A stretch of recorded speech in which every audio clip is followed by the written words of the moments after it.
Good morning everyone. आज फिर से हम लोग एक नए टॉपिक लेके आए हैं जिसमें हम लोग यूनिवर्सल सरफेस गेज के बारे में बात करने वाले हैं। किसके बारे में बात करने वाले हैं?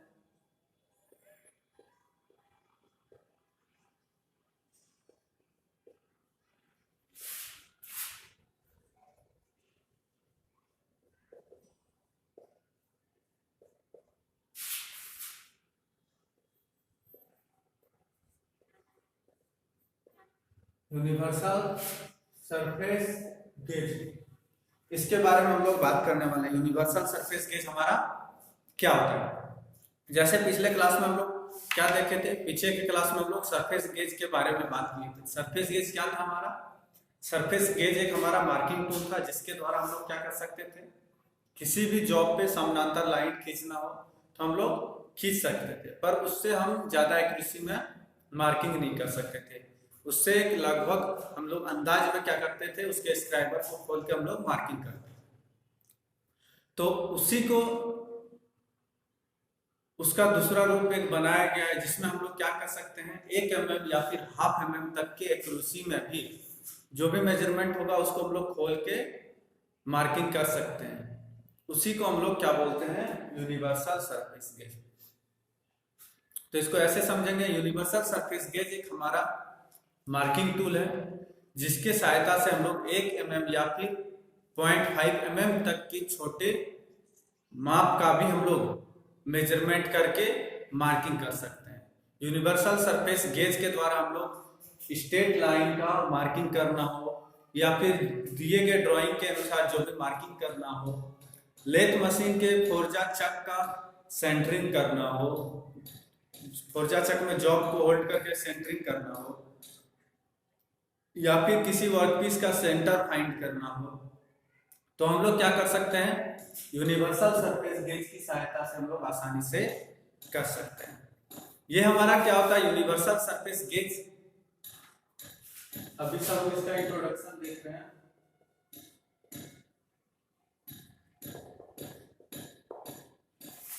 यूनिवर्सल सरफेस गेज हमारा एक ऐसा युक्ति और माध्यम है जो कि सरफेस गेज के अपेक्षा अधिक शुद्धता में इससे हम लोग मेजरमेंट करते हैं। इसमें और सरफेस गेज में हमारा क्या अंतर था? यूनिवर्सल सरफेस गेज और सरफेस गेज में क्या अंतर था? सरफेस गेज हमारा क्या था, बेस के साथ डायरेक्ट कांटेक्ट में था, वो प्रत्यक्ष रूप से हमारा जुड़ा हुआ होता था, या तो थ्रेड के सहायता से या फिर वेल्डिंग के द्वारा या फिर किसी भी प्रकार से उसको फिक्स कर दिया जाता था। लेकिन यूनिवर्सल सरफेस गेज जो हमारा है वो हमारा क्या है, डायरेक्ट बेस के साथ कांटेक्ट में हमारा नहीं रहता है। इसके बीच में एक मैकेनिज्म आता है जिसको हम लोग रोकर आर्म बोलते हैं। क्या बोलते हैं? रोकर आर्म।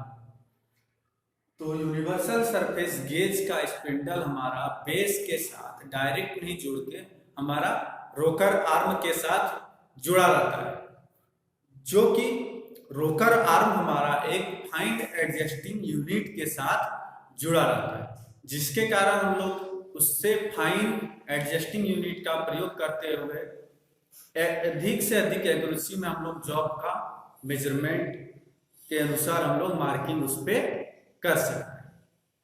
इससे अधिक एक्यूरेसी में हम लोग मार्किंग कर सकते हैं, इसीलिए इसका प्रयोग वर्कशॉप में सरफेस गेज की तुलना में यूनिवर्सल सरफेस गेज का प्रयोग बहुत ही ज्यादा मात्रा में होता है।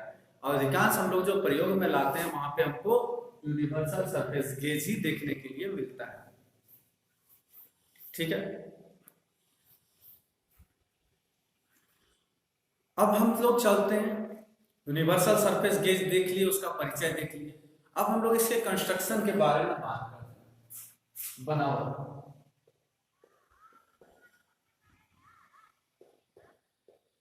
यूनिवर्सल सरफेस गेज का हमारा बनावट क्या है, कंस्ट्रक्शन क्या है, वो हमारा यूनिवर्सल सरफेस गेज किस किस पार्ट से मिलके हमारा बना होता है। तो सबसे पहले हम क्या करते हैं, इसका पिक्चर को इधर बना लेते हैं, फिर 1 बाय 1 वहीं से सारा फंक्शन के बारे में हम लोग इसके पार्ट्स के बारे में देख लेंगे। तो अभी पहले हम इसके पार्ट्स को ड्रॉ कर लेते हैं।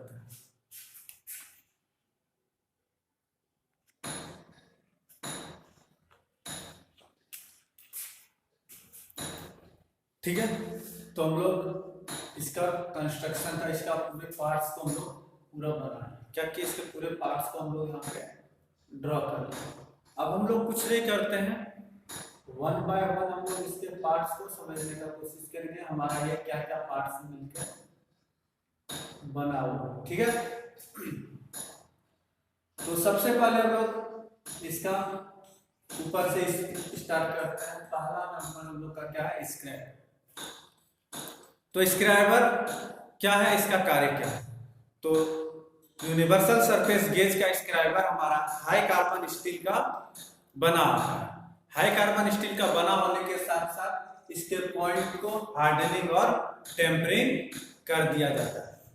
हाई कार्बन स्टील HCS का हमारा ये बना होता है, हार्डनिंग एंड टेम्परिंग इसको कर दिया जाता है। हार्डनिंग और टेम्परिंग इसको कर दिया जाता है ताकि जब स्क्राइबिंग किया जाए तो इसका पॉइंट हमारा घिसे नहीं।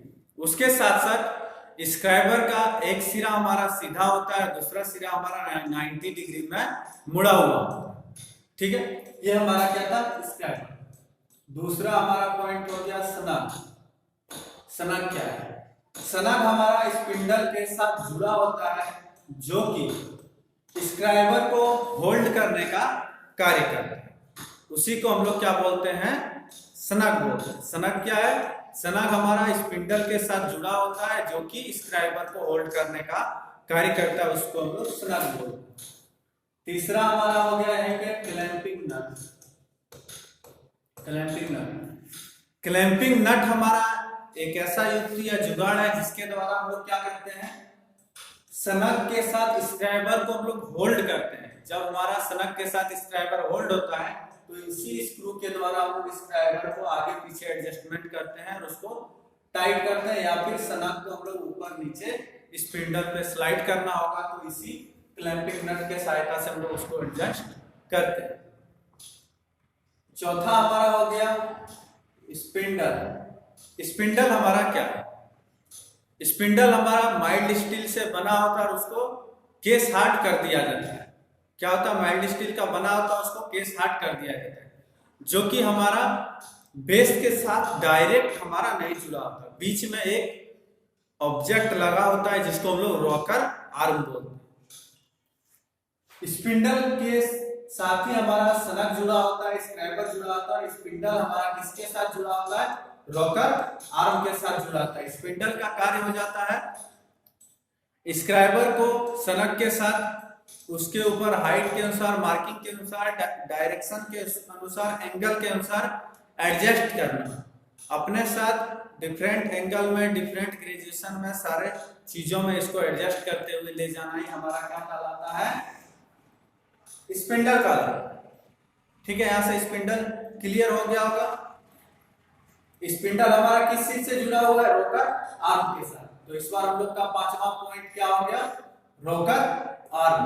अब रोकर आर्म क्या होता है, तो रोकर आर्म हमारा क्या होता है, रोकर आर्म एक ऐसा युक्ति या जुगाड़ है जो कि हमारा किसके साथ जुड़ा होता है, बेस के साथ जुड़ा होता है। रोकर आर्म हमारा बेस के साथ जुड़ा होता है, रोकर आर्म के साथ हमारा स्पिंडल जुड़ा होता है।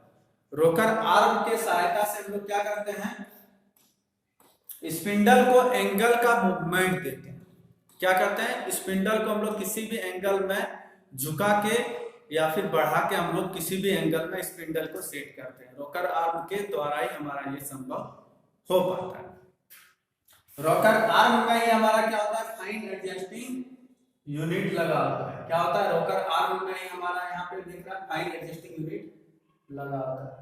तो फाइन एडजस्टिंग यूनिट का क्या कार्य होता है, फाइन एडजस्टिंग यूनिट का क्या कार्य हो जाता है, तो फाइन एडजस्टिंग स्क्रू जो हमारा है, फाइन एडजस्टिंग स्क्रू या फिर यूनिट नहीं बोल सकते हैं, अभी यूनिट भी या फिर स्क्रू भी एक ही है।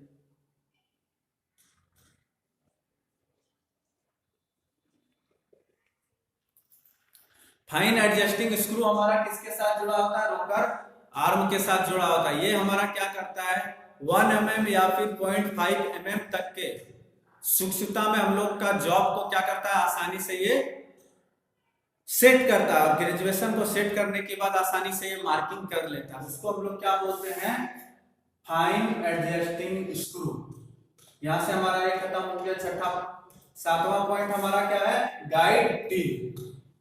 सातवां पॉइंट क्या है, गाइड पिन। तो गाइड पिन हमारा क्या है और गाइड पिन का हमारा कार्य क्या है। तो गाइड पिन हमारा एक बेस के ऊपर पुट्टी जैसा ऑब्जेक्ट होता है, एक मैग्नेट स्टील का सिलेंड्रिकल ऑब्जेक्ट उसके ऊपर रखा होता है, जुड़ा होता है, जिसका कार्य हो जाता है जब किसी सरफेस प्लेट के किनारे के साथ या फिर किसी एंगुलर सरफेस के साथ हम लोग मार्किंग करते हैं, पैरेलल मार्किंग लाइन खींचना होता है, पैरेलल लाइन खींचना होता है, तो हम लोग क्या करते हैं, इसी गाइड पिन का सहायता लेते हुए हम लोग क्या करते हैं, समानांतर रेखाएं खींचते हैं। यानी कि सीधा सीधा हम लोग बोल सकते हैं कि गाइड पिन एक स्टील का बना हुआ पिन होता है जो कि समानांतर लाइन खींचने के समय में बेस को एक समानांतर रेखा प्रदान करता है, जिसके सहायता से हम लोग क्या करते हैं, समानांतर रेखाएं खींच सकते हैं। इसको हम लोग कार्य के अनुसार बेस के नीचे या फिर बेस के ऊपर भी एडजस्ट कर सकते हैं। ठीक है, ये हमारा क्या था, गाइड फाइन एडजस्टिंग स्क्रू। सातवां हो गया गाइड पिन। आठवां हमारा क्या हो गया, ग्रुव। आठवां हमारा क्या हो गया, ग्रुव। ग्रुव क्या है, जब हम लोग यूनिवर्सल सरफेस गेज का प्रयोग किसी भी शेप का ऑब्जेक्ट है या फिर भी बेड है वहां पे अगर हमको करना है, जैसे लेथ का पुर्जा में सेंटरिंग करना है, वहां पे फ्लैट बेड भी होता है, भी बेड भी होता है, कॉम्बिनेशन बेड भी होता है, तीनों बेड होता है। अगर हमको भी बेड मिल गया तो हम लोग कैसे कार्य करेंगे इसको, जब भी बेड रहेगा तो हम लोग क्या, इसका भी ग्रुप वाला हिस्सा को उसके ऊपर बैठा देंगे तो हमारा आसानी से ये पैरेलल बैठ जाएगा, हम लोग का मार्किंग भी पैरेलल कर देगा। एक बेस भी मिलने के कारण वहां पे हम लोग क्या कर सकते हैं, भी ग्रुप नहीं बनाया हुआ रहता तो हमारा सरफेस गेज बैठता ही नहीं, या तो सरफेस गेज ऐसे या फिर ऐसे हो जाता है। लेकिन भी ग्रुप होने के कारण, भी ग्रुप भी बेड होने के कारण भी वो आसानी से उसके ऊपर बैठ सकता है और कार्य कर सकता है। ये हमारा भी ग्रुप का कार्य है। उसके साथ साथ हमारा हो गया लास्ट बेस। क्या हो गया, बेस। नवा हमारा क्या हो गया, बेस। अब बेस क्या है, तो यूनिवर्सल सरफेस गेज में बेस हम लोग उसको बोलते हैं जिसके सहायता से हम लोग क्या करते हैं, जिसके सहायता से या फिर जिसके साथ हमारा पूरा यूनिट, पूरा पार्ट हमारा जुड़ा होता है, वो हमारा किसके साथ जुड़ा होता है, बेस के साथ ही जुड़ा होता है। मार्किंग करने के दौरान यूनिवर्सल सरफेस गेज को जो बेस प्रदान करता है वही हमारा बेस कहलाता है। बेस हमारा क्या होता है, उसमें बेस में हमारा भी ग्रुप के साथ भी आता है या फिर प्लेन भी आता है या फिर सिलेंड्रिकल भी आ जाएगा, किसी तरह का वो शेप में आता है, स्क्वायर शेप में भी आ जाता है। ये हमारा क्या कार्य हो जाता है इसका, जब हम लोग मार्किंग करेंगे तो इसका वी ब्लॉक बेस का निचले हिस्सा हमारा क्या होता है, फिनिशिंग किया हुआ था। क्यों, ताकि जब हम लोग सरफेस प्लेट के ऊपर रख के मार्किंग करेंगे तो हमारा ये सरफेस प्लेट को भी नुकसान नहीं पहुंचाएगा और इसके अंदर हमारा जो फिनिशिंग रहेगा तो ये सरफेस प्लेट के ऊपर अच्छी तरह से ये क्या करेगा, स्लाइड करेगा, और अच्छी तरह से जब हमारा स्लाइड करेगा तो हमारा मार्किंग भी एक्यूरेसी में होगा। और बेस के साथ ही हमारा क्या होता है, सारा कंस्ट्रक्शन, सारा पार्ट्स हमारा इसका जुड़ा होता है। ठीक है, यहां तक समझ में आ गया होगा। अब हम लोग अगले क्लास में क्या करेंगे, सरफेस, यूनिवर्सल सरफेस गेज का यूज को देखेंगे, उसके सेफ्टी प्रिकॉशन को देखेंगे और मार्किंग मेथड को अगले क्लास में हम लोग कवर करेंगे। आज के लिए बस इतना ही, धन्यवाद। फिर मिलते हैं हम अपने नेक्स्ट क्लास में। Thank you.